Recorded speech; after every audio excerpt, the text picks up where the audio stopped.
Protocol.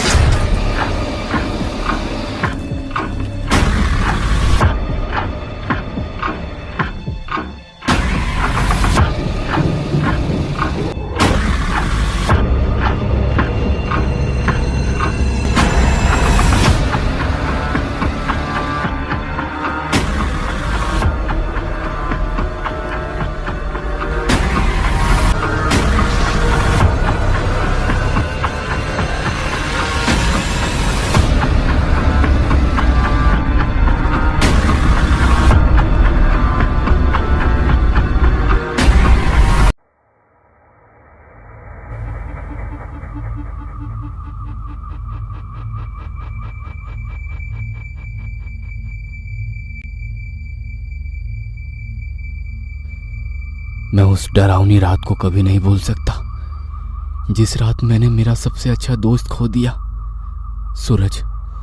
सूरज पाटिल नाम था उसका। सूरज और मैं बचपन से एक दूसरे के साथ थे। दोस्त कम भाई ज्यादा था वो मेरा। 10वीं कक्षा के बाद हम दोनों ने लातूर के एक प्रतिष्ठित कॉलेज में प्रवेश लिया।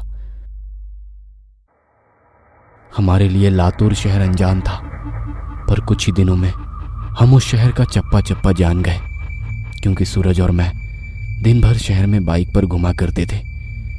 पर एक दिन वही रोज रोज शहर में घूमकर हम बहुत ज्यादा बोर हो चुके थे, इसलिए एक रात हमने लॉन्ग ड्राइव पर जाने का फैसला किया। भाई चल, कामे गांव के जंगल में लॉन्ग ड्राइव पर चलते हैं। सुना है उस जंगल का रास्ता मक्खन की तरह मुलायम है।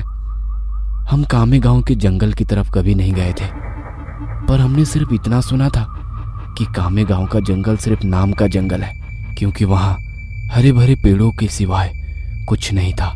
क्योंकि उस जंगल में जो भी जंगली जानवर थे वे शिकार के कारण खत्म हो चुके थे, इसलिए रात में लॉन्ग ड्राइव पर जाने के लिए वो जंगल एकदम सेफ था। और ऊपर से उस रात पूर्णमासी की रात थी, मौसम भी अच्छा था, इसलिए मैं सूरज के साथ कामे गांव जंगल में जाने के लिए राजी हो गया। रात के 11 बजे हम कामे गांव के जंगल में दाखिल हो गए। हमने जैसे सुना था वैसे ही जंगल का रास्ता एकदम मक्खन की तरह मुलायम था। हमारी बाइक हवा से बातें करने लगी थी। वाकई बहुत मजा आ रहा था, पर मुझे इस बात की हैरानी हो रही थी कि हम जंगल के इतने अंदर दाखिल हो चुके थे, पर तब भी हमें रास्ते में एक भी गाड़ी दिखाई ना दी थी। जंगल का पूरा रास्ता सुनसान पड़ा हुआ था। तभी रास्ते में हमें एक पुल दिखाई दिया। सूरज ने उस पुल के बीचों बीच बाइक रोक दी। वो अंग्रेजों द्वारा नदी के ऊपर बनाया गया 100-200 साल पुराना ब्रिज था। पुल के बाजू में एक बड़ा सा बोर्ड लगा हुआ था और उस पर लिखा था सेंट जॉर्ज ब्रिज। हम दोनों पुल पर गए और खड़े हो गए। पुल के नीचे से नदी बह रही थी। पुल से कोमल हवा बह रही थी। पुल के नीचे बहती नदी के पानी में चांद दिखाई दे रहा था। माहौल बहुत खुशगवार था, लेकिन इतने में दूर कहीं जंगल में से एक भेड़िए की रोने की आवाज आई।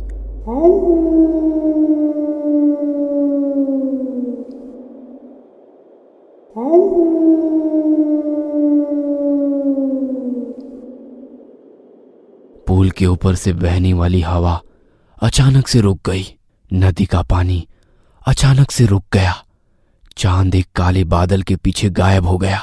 तभी हमारे सर के ऊपर से एक टिटहरी भयंकर आवाज में चीखती हुई मंडराने लगी, मानो वो हमसे कह रही थी कि यहां से जल्दी से भाग जाओ। हमारे महाराष्ट्र में ऐसा माना जाता है कि टिटहरी का चीखना अशुभ घटना का संकेत होता है, और मैं ये अच्छी तरह से जानता था। सूरज, मुझे यहाँ पे कुछ अच्छा नहीं लग रहा है। टिटहरी का चीखना मतलब कि हमारे चारों तरफ खतरा मंडरा रहा है। हमें जल्दी यहाँ से निकल जाना चाहिए। अरे भाई, कुछ अशुभ नहीं होता, बस ये अंधविश्वास है।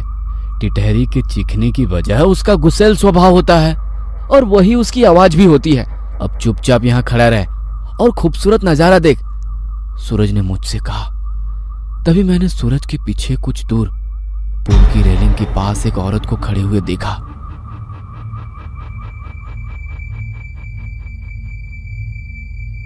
दूर से तो वो दिखने में सुंदर लग रही थी,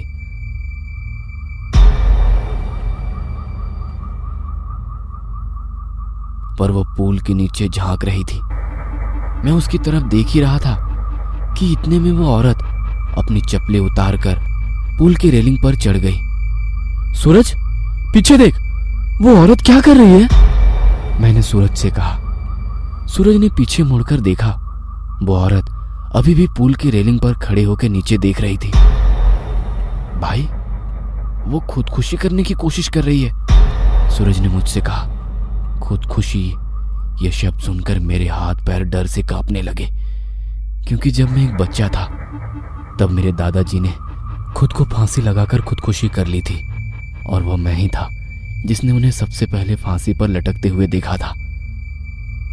ओ, नीचे उतरो, कहते हुए सूरज उस औरत को रोकने के लिए उसकी तरफ भागा, लेकिन मैं वहीं खड़ा रहा, क्योंकि मेरे आंखों के सामने फांसी पर लटकते हुए मेरे दादाजी आ रहे थे। उनकी बाहर निकली हुई आंखें और मुंह में से बाहर निकली हुई जीभ और फांसी पे हवा की वजह से झूलती हुई उनकी लाश, वह सब मेरे आंखों के सामने आ रहा था। ओ चाची, नीचे उतरो, सूरज और जोर से चिल्लाया।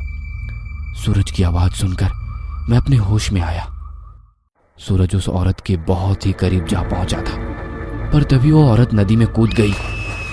तब तक मैं दौड़ते हुए सूरज के पास जा पहुंचा।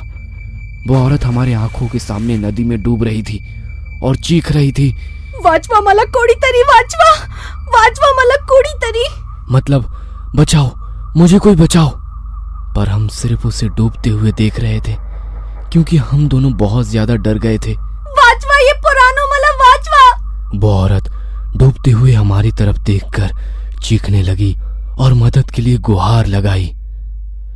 उसकी दर्द भरी चीखें सुनकर मेरे तो रोंगटे खड़े हो गए थे, पर तभी सूरज ने उसका टी शर्ट उतारकर मेरे मुंह पर दे मारा और पुल की रेलिंग पर चढ़ गया। रुक जा सूरज, मैं तुम्हें नदी में कूदने नहीं दूंगा। मैंने उसका हाथ पकड़कर उसे रोका। मुझे छोड़, मैं उस औरत को ऐसे मरने के लिए नहीं छोड़ सकता, उसने मुझसे कहा, और मेरे हाथ से अपना हाथ छुड़ाकर वो भी नदी में कूद गया। सूरज नदी में कूदते ही उसने अपने आसपास देखा, पर उसे वो औरत कहीं भी दिखाई नहीं दे रही थी। उसने सोचा कि वो डूब चुकी होगी, इसलिए उसने गहरी सांसें ली और पानी के अंदर डुबकी लगाई।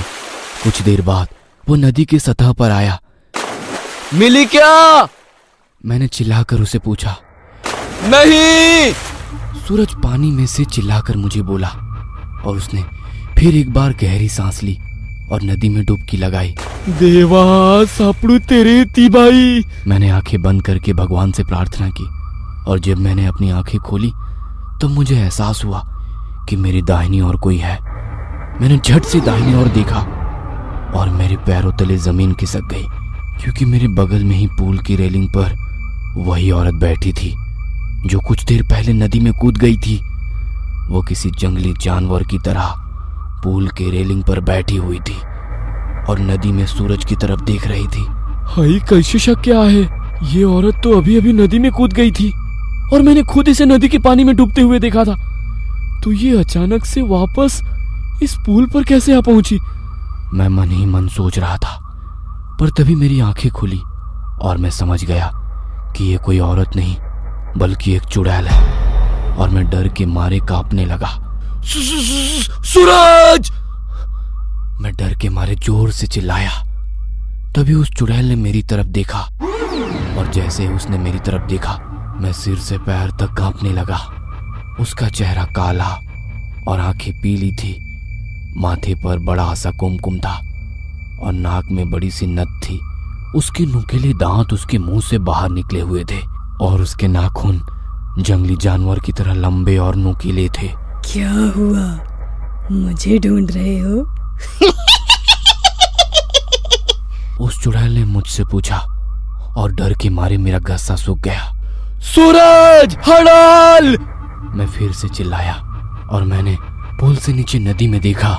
सूरज पानी की सतह से हमें घूर रहा था। उसे भी पता चल चुका था कि वह कोई औरत नहीं, एक महिला नहीं बल्कि एक चुड़ैल है। सूरज हमें चौड़ी आंखों से देख रहा था।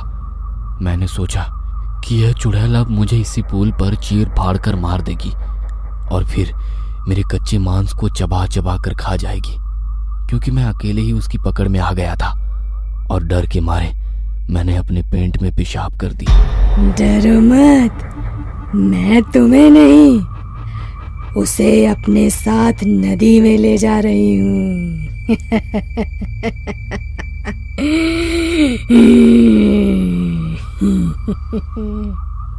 उसने मुझे नदी में तैरते सूरज की ओर इशारा करते हुए कहा। जब मैंने ये सुना तो मेरा दिल डर से दहल उठा।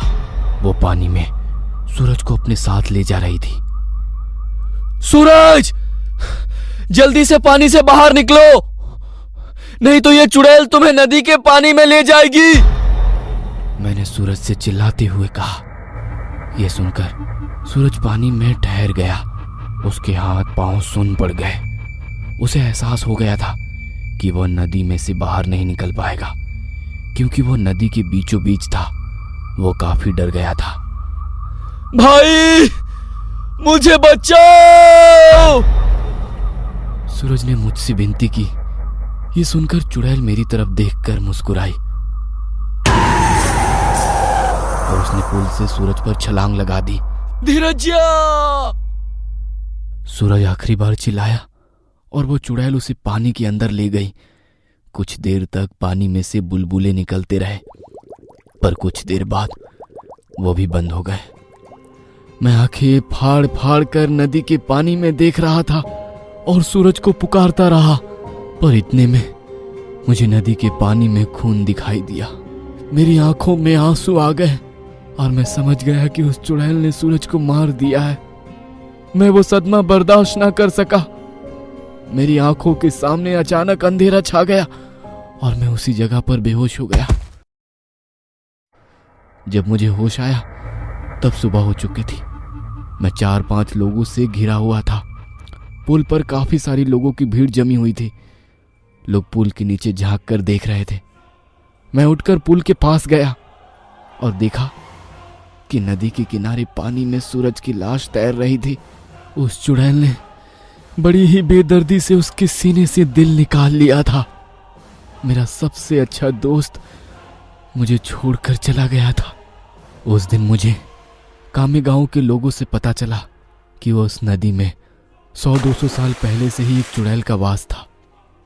असल में हुआ ये था कि अंग्रेजों के जमाने में एक अंग्रेज अफसर ने सुंदरा नाम के एक औरत का बलात्कार किया था।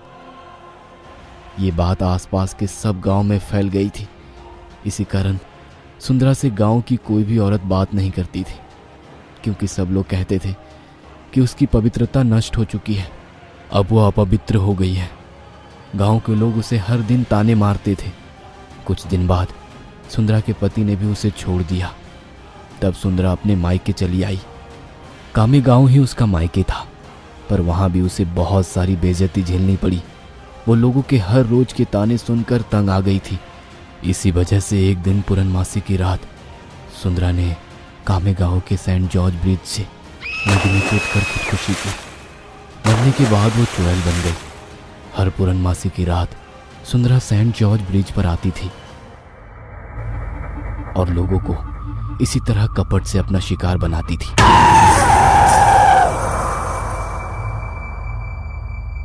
जब आसपास के गांव में ये खबर फैल गई कि कामे गांव के सेंट जॉर्ज ब्रिज पर चुड़ैल का वास है, तो लोगों ने रात को सेंट जॉर्ज ब्रिज की तरफ जाना छोड़ दिया। पर जिन लोगों को यह मालूम नहीं था वो सुंदरा का शिकार हो गए।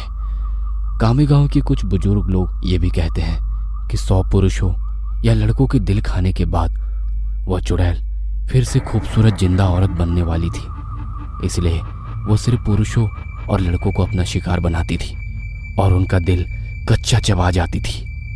सूरज के मरने के बाद कामे गांव के सेंट जॉर्ज ब्रिज पर कभी भी वो चुड़ैल दिखाई नहीं दी।